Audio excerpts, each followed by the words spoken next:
So outside a potentially new investment area, we've got a few viewings lined up this morning. So like most of the new areas that we're researching, looking to invest in, this has passed, the initial criteria really, the framework that we use. These ones, the stock that we're looking at today, are just your classic bread and butter style 2-bed terraced. So the employment in the town seems okay. The transport connections seem okay as well. The rent is a little bit less than a large majority of our portfolio. I think around here, some of them are going for really, really low peppercorn rent, like $5.50, $5.75, but most of the ones that have been on over the last 6 weeks or so seem to be upwards of $6.25, $6.50, $6.75. There's some being pushed to $7.50. Now again, I'm going to speak to the agent today to see if they believe they're likely to get that. I remember what I always say, estate agents are valuable, but always do your due diligence, because until you build up a strong relationship with a particular agent, they can often say, yeah, I think they'll get that, and yeah, we've had a lot of interest in this property and so on. Again, I'm not bad-mouthing estate agents, definitely not. It's their job to shift the stock, whether that's to sell it or to rent it. So I'll probably try and do a little bit of a walk around of the properties that I'm seeing today, and then take it from there really. We've got a little bit of a spread, two which seem to only need a little bit of a nip and tuck really. I think maybe a new kitchen, maybe a new bathroom. Doesn't appear to be like a full, back to brick type of thing. So we'll see what happens. Hopefully a car is not being stolen. Hopefully it's not. It's not usually a sign of a good area, that is it. There's a school probably about 3 or 4 minutes down that way. We're about 10 minutes outside of the town centre, so we'll see what happens. But this passed our initial criteria because the return on capital employed seems to all be above 12% at the moment, without spending any money, without doing any big triple R.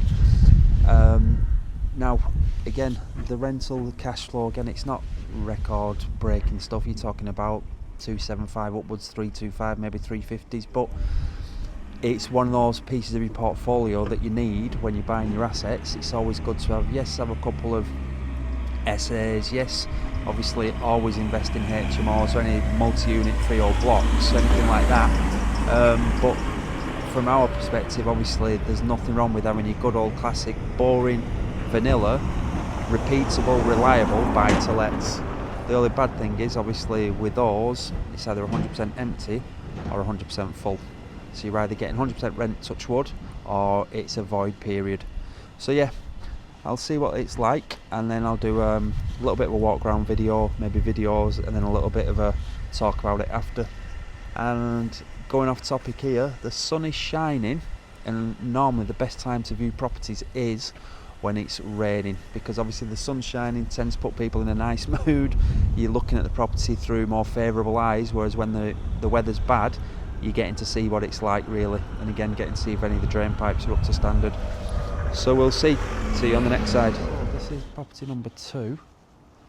The previous property, lovely lady, but obviously didn't really want to view because she was the owner, and she was very house proud, which is good, nice lady. So this apparently is not as good of an area, but again, you've got that commercial side of things there. Got a little bit of a parking space. Never really a lover of painting the stone, should I say. So let's see if there can be any added value on this. So here we go, a little bit of a porch going through here. A good rental area. Old wooden door going into go straight through here. Let's have a look into the kitchen area. Enough room for a table there. Again, probably new kitchen needed. You could get away with it. Boiler there. Let's have a look. Always good. There we go. So let's have a look here. Radiators, double sockets. Also probably just a little bit of storage there. Obviously potential then to easy fix. Do that there if you wished.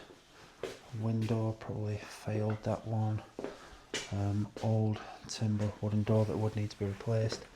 Now again, this, I haven't been through it yet, but you don't want to just rip this little thing down here, this lean-to. Again, I never want to turn these into how-to videos, but you've just got to be aware of this. If this was a BRRR, what are we doing to it? There we go, so they seem to have painted it, made it look fresher, but I don't believe the windows are brand new. I think they've just been painted. Got to be aware of that little one. Again, you just want to rip that thing down for the sake of it. Let's now head on upstairs. Let's go back through here. So let's take it through there. Large kitchen area. Has there been a bit of a thing up there? We shall see where the bath's located. See if there's been a bit of fuck on here. Right, let's go up the stairs now. Open plan through here. Gas fire. And we're going up. So again, stairs in the middle of the house, left to right. Let's head into the large bedroom. So double bed and single bed. You're not really got the potential to split this down because that window is obviously fairly even, so in an ideal world you want it over there. So look at tuning breast there at the top. Here we go. Again, you'd want to make sure things like that are always looked at. Spots, radiators. Again, large bedroom like this. No double socket there, one double socket there. Again, when you're doing your refurb, you definitely want to make sure that you'd be putting sockets where the double bed would go and so on. So I'm not going to start moving furniture. Let's have a look here. Then going into this bedroom. Again, it's got a double bed in it, a radiator, furniture, one of my pet hates. But again, when you're going into stud type walls like that, let's head on into the bathroom, going through here.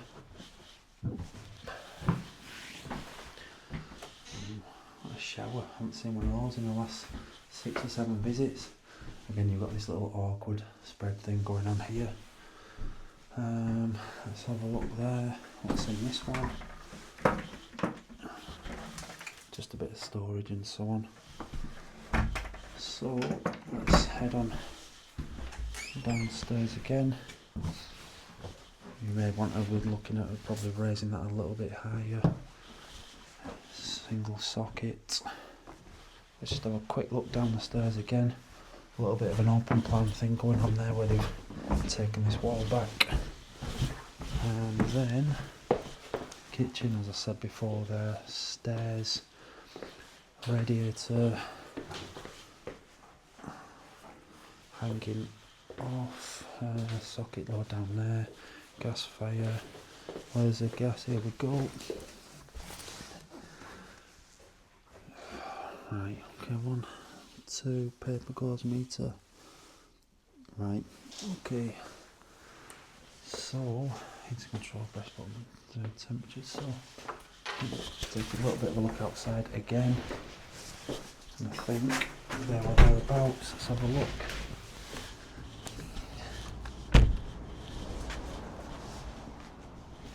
This is £10,000 cheaper than the house we've just been to have a look at, and from the outside and from the internals, or from the internal pictures, it looks in a better condition, but when you actually get to look around the house and look at the fabric of it and so on, it probably needs a good few quid spending on it.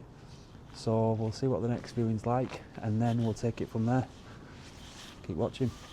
Just about to walk to the third viewing now. This one appears to be in a reasonable area compared to the one that we've just had a look at. Again, when you're speaking to the agents, or definitely best practice for us, you must try to build that rapport. I know it's cliche, you must not just talk about that property, try and build that relationship and obviously find out a little bit more information. So from this property that we're going to see now, he said that this is a better area compared to the 2 previous ones we've seen, but it's on a main road, and again you can probably hear it's getting a little bit busier now. So I'll see what the spec's like, and I think I've mentioned this before, remember, with the estate agents, you've got to try and find out their information, but also back it up with what I referred to before. Due diligence, definitely your disciplined due diligence, but more importantly, disciplined, detailed due diligence all the time there, because apparently a property on the parallel street to the first property we had a look at today has rented for 800, but for 800 per calendar month, but that had a brand new refurb. However, the property that we saw first, I asked him how much would that rent for as it stands, and he said about 725.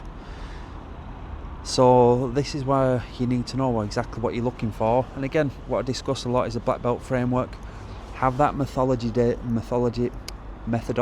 in place, have the standards, and don't deviate from the standards. So if any of these properties we don't like today and the numbers don't match, that's simple. You don't force it to match. So we'll see what this property is like now, and we'll see. And is it a good sign if there is a barber shop close to it? Is it a good sign if you look down the street and there appears to be no rubbish? It's always a good sign. So we'll see what it's like.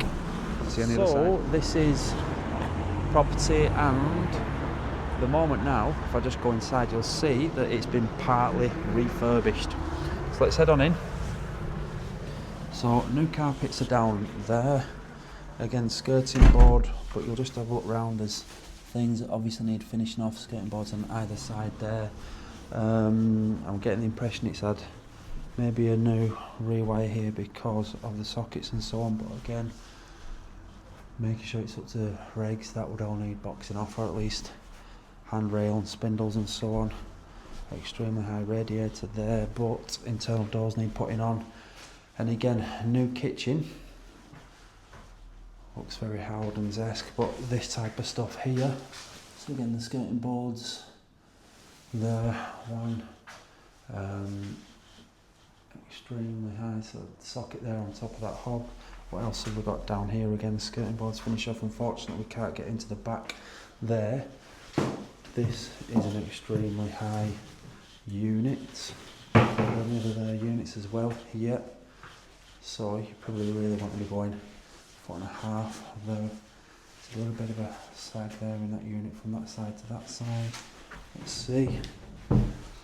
And communal there, so apparently it's that one. It's not a back-to-back property this, but that one has access to this communal garden, and the one next door as well. Just small things. Let's have a look at this. Should have had a decent thing on that to avoid that wobbling all over the show, because if a tenant moves in, that's going to be coming off, and again it's just adding to your maintenance list all the time. Get Lamona, so possibly Howdens.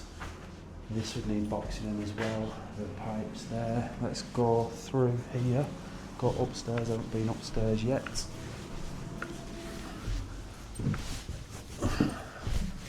Carpet now. What have we done here? Going up just above the circuits there. So let's see.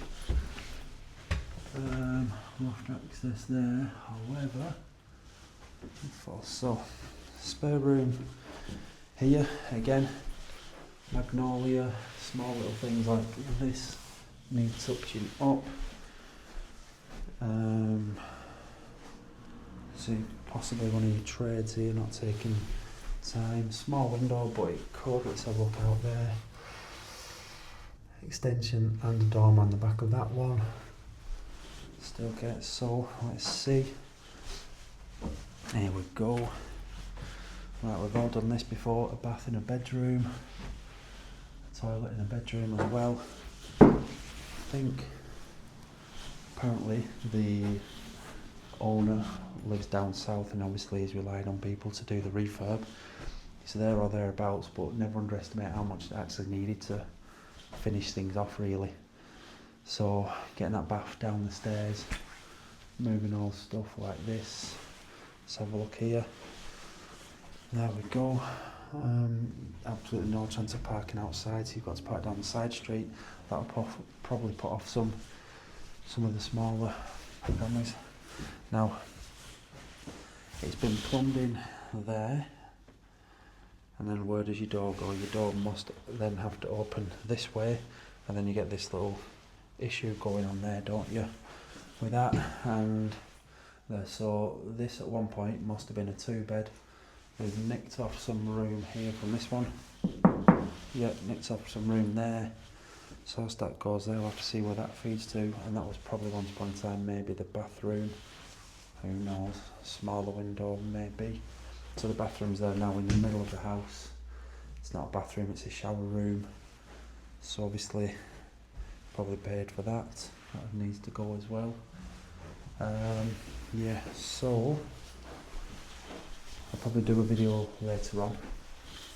And again, after I've made notes, but just remember what I keep saying. Disciplined, due diligence all the time. Keep watching. Being buried alive is the access to the cellar in there. So obviously they've just gone straight over it, so we can't exactly see what the electrics are like, but that could be a sign that that's the old one out and there's a new metal one downstairs. However, it's obviously, there we go, yeah. So right, there we go then. So you've just seen two of the properties that we went to earlier on this morning. As I mentioned, the first property, a nice oldish lady was in there and didn't feel right to record it. That property though was very well kept, clean, tidy.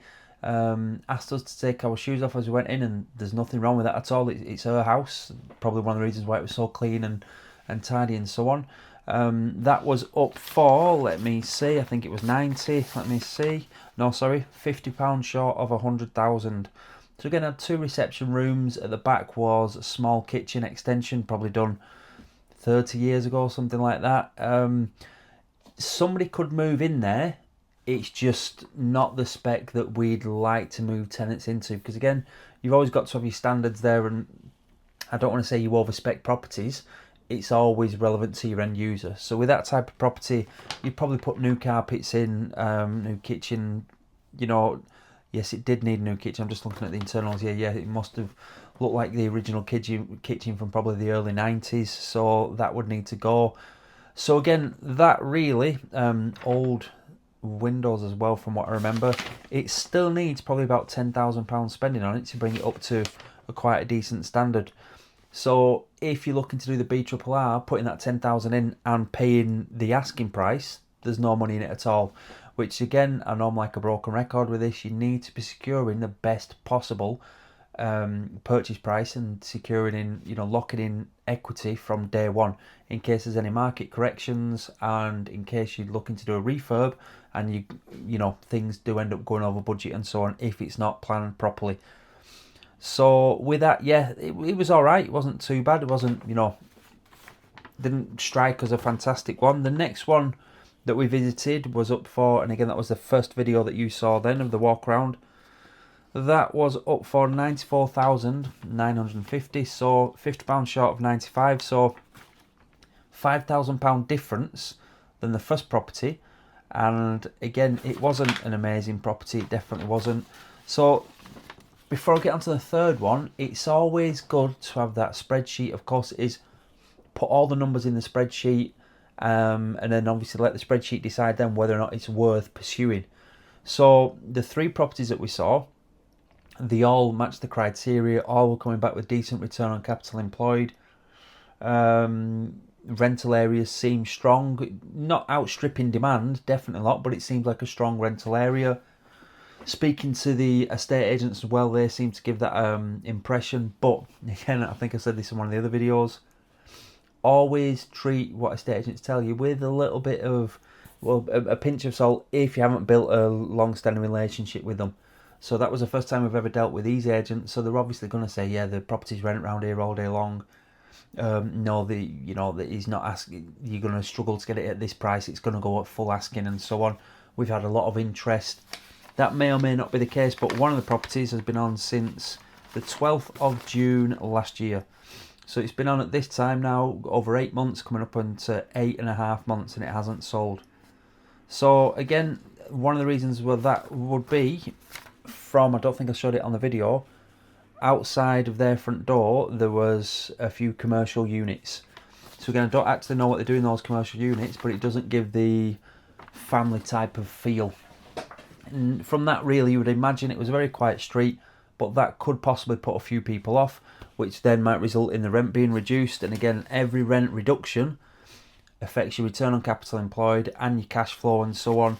So you always want to be trying to, you know, make sure you're getting the best value possible. If that was us, like we did on our one of the ones we did last year, the estate agent was adamant not to put it up for any more than 825 based on comparables. So what we decided to do was put it up for 875 just to see how it went. And then 875 because it was a brand new refurbishment, absolute turnkey, new kitchen, new bathroom, new woodwork throughout, obviously new internal doors, new boiler, new gas central heating system, new front door, painted everything. It flew off the shelf, and obviously that's when the estate agents go, all right. They would have been happy for us to rent it at 825, and for them, obviously it's another sale, but for us, another obviously monthly amount for them. But for us, that £50 extra cash flow is always better. So as your portfolio grows, especially once you're creeping towards, maybe 500,000 or maybe $1 million, something like that, the more efficient you make each of your properties, it's going to have that multiplying effect on the other ones. So, £50 less here, £70 less there, £100 less each month, spread across numerous properties, numerous portfolio, or your portfolio, it's going to have an impact.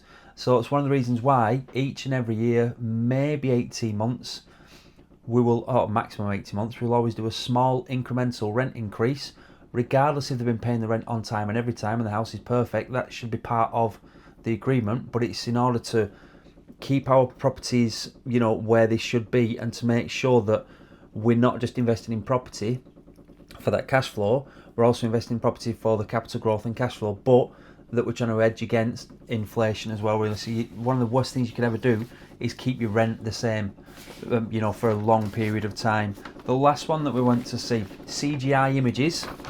Again, I mentioned this before, old school, like to print stuff out. They'd managed to squeeze 3 bedrooms into what was a 2-bedroom terrace. So if you just notice that video, then you'll notice they'd taken off a little bit of room from the front big bedroom, and then they'd had a shower room created. There was no bath. So even though you saw a bath in the front bedroom, obviously not plumbed, in the shower room that they'd built, there's only a shower there, toilet, and a small sink. So yes, it could be classed as a 3-bedroom. Are you likely to command any more money for it? Maybe, because the 3 bedrooms were reasonable size, or at least the first one was. The second one, there weren't tiny little pokey rooms that you could only just go like that with, so they were alright, but it was on a very busy road, as I think I showed you. And the refurbishment, it was there or thereabouts, but again, they could have hidden many things there, like you saw as well. They'd buried alive the hatch to get down into the cellar, so we couldn't actually see what the electrics was like. So was the day wasted? No, not at all. We managed to build relationships with the actual agent who I booked the viewing with, and obviously the people, the viewing agent as well. Give me a little bit more inside information, because you always want to be getting the information, really, especially when you're new to the area. Out of these 3 properties, which is in the best area? Out of these 3 properties, which has been on the market the longest? Out of these 3 properties, have there been any sales fallen through? Now again, we've got software to make sure we know that they're telling the truth as well, to make sure that it matches up with what we know. But it's always good for them to want to give you a bit of inside information as well. So the third one, again, the one we've just been discussing, he hasn't been up there for several months, and it's been an ongoing project, and that's been on there since the 3rd of December. So that's coming up to 3 months now, and that's been on. They've had no offers, and a little bit of interest, but nothing. Maybe because it's on that main road, who knows. So what we need to take from that is we're going to input the figures now into the spreadsheet again, based on any refurbishment needed. And again, with a refurbishment, if you're not looking to then pull money back out through a refinance, your return on capital employed is going to squeeze. Your cash flow is going to remain the same, if not increase, because hopefully the whole purpose of doing these slight little changes or modifications or improvements is to push the rent up. So your cash flow will improve, but again, it might take you a few years to recoup that cash flow that you've already spent on the refurbishment, regardless of how minor, unless you're looking to do the BRRR strategy. So you never make a decision. You always want to try and sleep on it, really. So I'm sure that the agent will be in touch with us tomorrow. I'll just be honest and say, the first one wasn't for us. The second one wasn't for us. Oh, sorry. The first one maybe, but that's only been on. So in fact, it's going on to 2 months next week. That's been on for. So we shall see. We shall see what happens. The main thing I want everybody to understand is, of the people watching this, of course, keep taking steps further forward, but never suffer from deal heat. Don't get overly excited when you're walking into the properties, because I can imagine some new investors walking into that last property and thinking it's been painted, the internal doors are ready to go, it's got the kitchen in, fantastic, it's got a new boiler in, all we need to do is fit the doors and then it's ready to go. It had a communal back area, so that can put people off. Is it a true 3-bedroom? No, of course it's not. Can the fact that it hasn't got a bath shrink the tenant pool down again? Mums with children and so on, so there's quite a few elements there we need to be looking at. Is there enough meat on the bone? Most of the time there always is, but you'd be wanting to be securing that. If that one was up for 90, we definitely would not want to be paying any more than 77, 78 for that, and that's the third and final offer without a doubt. The middle one, that wasn't for us. Just, again, not even worth doing the figures on that, because you should really get a feel for the property. Again, not getting excited about it, but you should get a feel for the property to see whether or not it's, worth it. But that one wasn't for us. The first one though, the one that you didn't see a recording of, new carpets, easy fix, new internal doors, easy fix. Kitchen, again, about 4,000 there from Howdens, including fit and so on, and new appliances. But the big thing about that was it's just got electric heaters, so no gas central heating there. So you might try and apply for a grant to get it done once the tenant is in. Okay, so try and understand those things. Just, again, I know I've waffled a lot on that video really, but hopefully it's helped a few people. Don't get excited, make sure you keep strict to the numbers, and if one doesn't turn up this week, next month, next quarter, don't start getting, angry and think, right, I need to get something over the line, otherwise I've not achieved anything. There are still endless deals out there, so if it's not these 3 that we've seen, not the 3 earlier on in the week, there's going to be more. We just need to keep your finger on the pulse, especially if you're doing direct to vendor type stuff. That will eventually generate leads for you. And now before I go, if you haven't yet invested in a copy, available on paperback, available on hardback, and I think it's on ebook as well, Kindle, I'm unsure.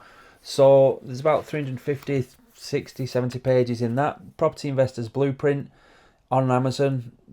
Invest in a copy, have a look, see what you think. There are some things about, strategies, how to deal with agents, solicitors, negotiation, refurbishment, but it's not so much a how-to. It should be informative, but it's more in there as well. You'll see some of the mindset principles that we apply to building our portfolio as well. Now, as I keep mentioning since that book's been released on the videos, that's going to be part 1. There's going to be at least another one, maybe another 2, where we dig deeper in to that black belt mindset and understand that investing in property is a long-term thing. It should be treated as a discipline, just like earning your black belt. But then it's not, financial freedom in 30, 60, 90 days, financial freedom in 6 months. Those things do happen, but you just need to make sure that we're understanding it up here and continually learning, continually implementing, and getting better each and every one. Good luck, keep taking steps further forward, and I will try and smile next time. Good luck.